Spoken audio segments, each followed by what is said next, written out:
My channel. मेरा नाम है मृदुला और आज का हमारा टॉपिक है sources of impurities and type of impurities. तो चलिए स्टार्ट करते हैं।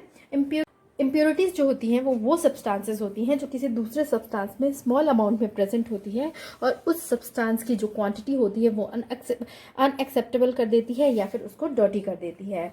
अगर फार्मास्यूटिकल्स की बात करें, फार्मा कंपनीज की बात करें, तो वहाँ पे जो अनवांटेड केमिकल्स होते हैं, इवन अगर स्मॉल अमाउंट में क्यों ना हो या क्वांटिटी में क्यों ना हो, वो फार्मास्यूटिकल प्रोडक्ट्स के एफिकेसी और सेफ्टी को हार्म करते हैं, मतलब इन्फ्लुएंस करते हैं।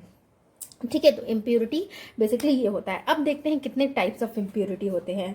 तो अकॉर्डिंग टू ICH यानी कि international conference on harmonisation, impurities को बेसिकली 3 कैटेगरीज में डिवाइड किया गया है: ऑर्गेनिक इम्प्योरिटीज़, इनऑर्गेनिक इम्प्योरिटीज़ और रेसिडुअल सॉल्वेंट्स। ऑर्गेनिक इम्प्योरिटीज़ जो है वो बेसिकली आपको स्टार्टिंग मटेरियल किसी भी प्रोडक्ट की या सिंथेटिक इंटरमीडिएट या फिर प्रोडक्ट की डिग्रेडेशन की वजह से होती है। इनऑर्गेनिक इम्प्योरिटीज़ जो होती है वो बेसिकली आपको जब कोई भी प्रोसेस फॉर्मुलेशन या फार्मास्यूटिकल प्रोडक्ट मैन्युफैक्चर हो रहा है, वो उस टाइम पे ये इम्प्योरिटीज़ आने के चांसेस हो जाते हैं। और नॉर्मली इनको जो है वो और आइडेंटिफाई किया जाता है, नॉर्मली जाना जाता है या आइडेंटिफाई किया जाता है reagents, ligands, inorganic salt, heavy metals, catalyst, filter aids या चारकोल के नाम से। ठीक है, और जो रेसिडुअल सॉल्वेंट्स होते हैं वो इम्प्योरिटीज़ आपको इंट्रोड्यूस होते हैं सॉल्वेंट्स के थ्रू।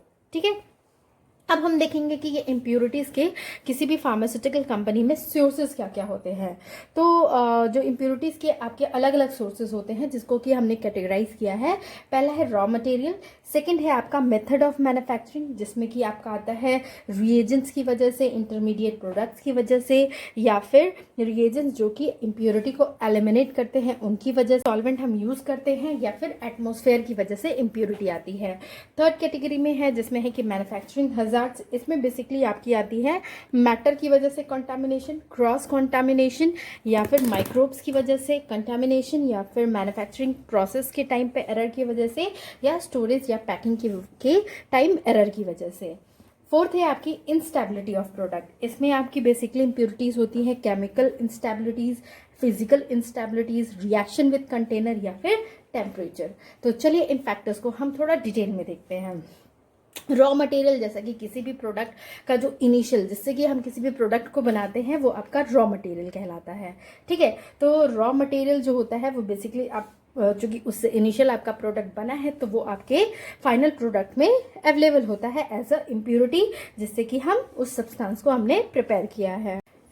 अब फॉर एग्जांपल अगर हम सोडियम कंपाउंड्स जो होते हैं वो आपको बेसिकली ट्रेसेस कंटेन करते हैं क्लोराइड के, जो कि आपको सोडियम क्लोराइड से बने होते हैं। ठीक है, जिंक मेटल जो होते हैं वो arsenic, aluminium, copper, iron, manganese, magnesium, निकल एज अ इम्प्योरिटी कंटेन करते हैं।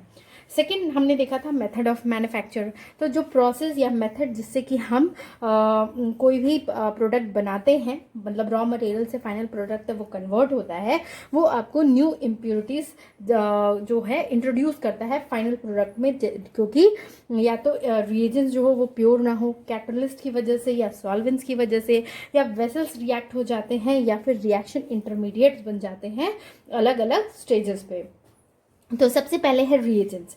तो जैसे रिएजेंट्स जो कि हम एम्प्लॉय करते हैं किसी भी मैन्युफैक्चरिंग प्रोसेस में, तो कैल्शियम कार्बोनेट जो है वो सॉल्युबल एल्कली कंटेन करता है as a impurity.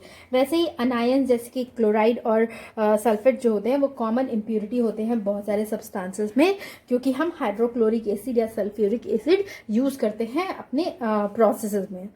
Barium iron जो होता है वो एज अ इम्प्योरिटी आपका हाइड्रोजन पेरोक्साइड में प्रेजेंट होता है। रिएजेंट्स जो कि हम यूज़ करते हैं एलिमिनेट करने के लिए, तो हम क्या करते हैं कि बेरियम यूज़ करते हैं कि सल्फेट को हम पोटेशियम ब्रोमाइड से रिमूव करें। लेकिन इसमें क्या होता है कि बेरियम जो है वो खुद ही आपको as a impurity and process में रह जाता है। Solvent, small amount of solvent जो कि हम किसी भी प्रोडक्ट के प्रिपरेशन या प्योरिफिकेशन के लिए यूज़ करते हैं, वो भी आपको फार्मास्यूटिकल सब्सटेंस में कंटामिनेशन कॉज कर सकता है। जैसे कि वाटर जो है वो चीपेस्ट सॉल्वेंट है जो कि आपको मेजर सोर्स होता है इम्प्योरिटी का, क्योंकि ये आपको बहुत सारे इम्प्योरिटीज़ कंटेन करता है, जैसे calcium, magnesium, sodium chloride, sulphate trace amounts में। तो जब भी हम सॉल्वेंट, चूँकि वाटर एज अ सॉल्वेंट आपको बहुत सारी चीज़ों के लिए यूज़ होता है, तो कहीं ना कहीं ये ट्रेसेस हमारे उस प्रोडक्ट में रह जाते हैं। वो डी है इंटरमीडिएट। समटाइम्स क्या होता है कि इंटरमीडिएट सब्सटेंसेस जो होते हैं वो प्रोड्यूस होते हैं मैन्युफैक्चरिंग प्रोसेस में, जो कि आपके इंटरमीडिएट जो होते हैं वो आपको फाइनल प्रोडक्ट को कंटामिनेट कर देते हैं, क्योंकि उनकी कुछ अमाउंट जो है वो आपके फाइनल प्रोडक्ट में रह जाता है।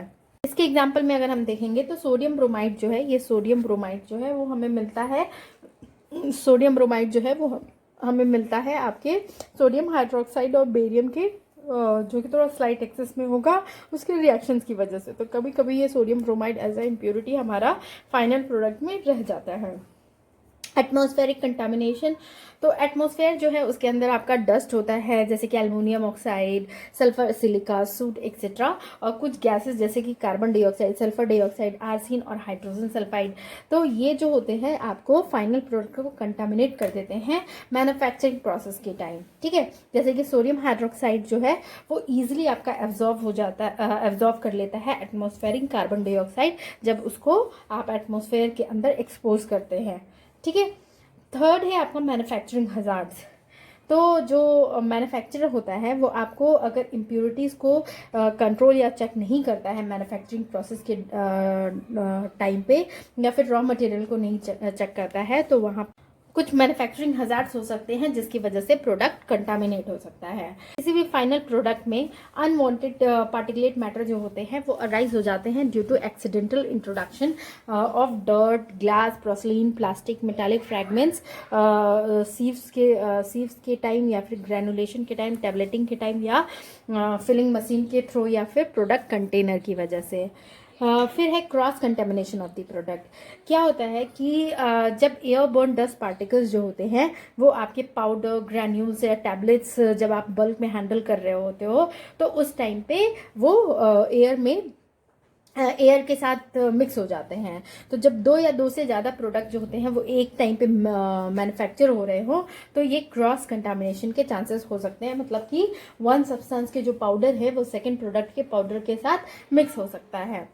कंटामिनेशन बाय माइक्रोब्स, तो बहुत सारे प्रोडक्ट हैं जैसे कि लिक्विड प्रिपरेशन, क्रीम्स, जो कि आपके टॉपिकल मतलब स्किन के ऊपर अप्लाई करने के लिए यूज़ होते हैं, तो वो आपको लाइबल होते हैं कंटामिनेशन बाय माइक्रोब्स के थ्रू, क्योंकि वो एटमॉस्फेयर में आपके डस्ट पार्टिकल्स प्रेजेंट होते हैं तो उनके माइक्रोब्स इजीली ग्रोथ हो जाते हैं। तो जब आप टॉपिकली अप्लाई करते हो या फिर उन्हें खुला छोड़ देते हो इन क्रीम्स या लिक्विड प्रिपरेशन को, तो माइक्रोबियल कंटामिनेशन होने के चांसेस इंक्रीज हो जाते हैं। या फिर मैन्युफैक्चरिंग के टाइम भी आपको वो काफ़ी लायबल होते हैं माइक्रोब्स से अटैक होने के लिए। माइक्रोब्स जैसे कि बैक्टीरिया, फंगी, एल्गी जो है वो आपके फाइनल प्रोडक्ट को कंटामिनेट कर सकते हैं। अब है मैन्युफैक्चरिंग प्रोसेस में एरर। तो एरर्स जो होते हैं वो आपको बेसिकली अराइज होते हैं मैन्युफैक्चरिंग प्रोसेस के टाइम, जब आपकी इम्प्रॉपर मिक्सिंग हो, फिलिंग हो, टैबलेटिंग हो, या फिर स्टेरिलाइजेशन हो, तो आपके फाइनल प्रोडक्ट जो है वो आपको इम्प्योरिटीज़ कंटेन कर सकते हैं। एरर्स इन पैकेजिंग, तो सिमिलरली अगर जो लुकिंग प्रोडक्ट्स होते हैं, जैसे कि अगर सेम टैबलेट्स आपके सेप, साइज़ और कलर्स के हो, उनको सिमिलर कंटेनर्स में पैक करना हो, तो एक दूसरे के साथ वो मिसलेबलिंग हो सकती है। तो इस तरह से आपके दो प्रोडक्ट मिक्स हो सकते हैं। इंस्टेबिलिटी ऑफ द प्रोडक्ट, तो इसमें आता है सबसे पहला केमिकल इंस्टेबिलिटी। तो इम्प्योरिटी आपको स्टोरेज अगर सही तरीके से न किया जाए उसकी वजह से आ सकती है, क्योंकि आपको केमिकल इंस्टेबिलिटी हो सकती है फार्मास्यूटिकल सब्सटेंसेस की। बहुत सारे फार्मास्यूटिकली इंपॉर्टेंट सब्सटेंस होते हैं, वो उनका क्या होता है, केमिकल डिकम्पोजिशन हो जाता है जब आप उनको प्रॉपर कंडीशंस में स्टोर नहीं करते हो। इस तरह का केमिकल डिकम्पोजिशन जो होता है वो ऑफन कैटेलाइज्ड होता है, आपको मतलब इंक्रीज हो जाता है आपके लाइट या फिर ट्रेसेस ऑफ एसिड, अल्कली या ट्रेसेस ऑफ मेटालिक इम्प्योरिटीज या कार्बन डाइऑक्साइड या वाटर वेपर की वजह से। Change in physical property, physical properties जो होती है कुछ फार्मास्यूटिकल्स की, वो आपको स्टोरेज टाइम पे चेंज हो जाती है, जैसे कि क्रिस्टल साइज या शेप जो होता है वो चेंज हो जाता है सेडिमेंटेशन, एग्लोमरेशन या केकिंग ऑफ सस्पेंडेड पार्टिकल्स की वजह से। अब है रिएक्शन विद कंटेनर मटेरियल्स। तो जो कंटेनर मटेरियल्स होते हैं और कंटेंट होते हैं उनके बीच में रिएक्शन होने के चांसेस बहुत होते हैं, जिसकी वजह से इम्प्योरिटी हो सकती है। जैसे कि सैलिसिलिक एसिड ऑइंटमेंट जो है उनको कभी भी मेटल ट्यूब्स में नहीं फिल करना चाहिए। प्लास्टिक कंटेनर और क्लोजेस जो है उनके पास टेंडेंसी होती है डिजायरेबल एडिटिव जैसे कि प्लास्टिसाइजर या पार्टिकुलरली आपको नॉन एक्वस सॉल्वेंट्स के केस में देने के चांसेस हो जाते हैं, जो कि इम्प्योरिटीज के रूप में आपके प्रोडक्ट में एंट्री हो जाती है। फोर्थ है आपका टेम्परेचर। जो रेट ऑफ केमिकल डिकम्पोजिशन या फिजिकल चेंजेस होते हैं किसी भी स्टोर प्रोडक्ट का, वो टोटली आपका डिपेंड करता है टेम्परेचर पे।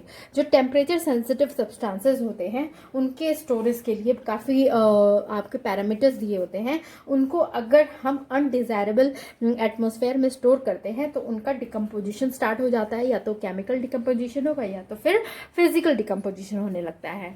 तो ये था अबाउट आपका types and sources of impurities.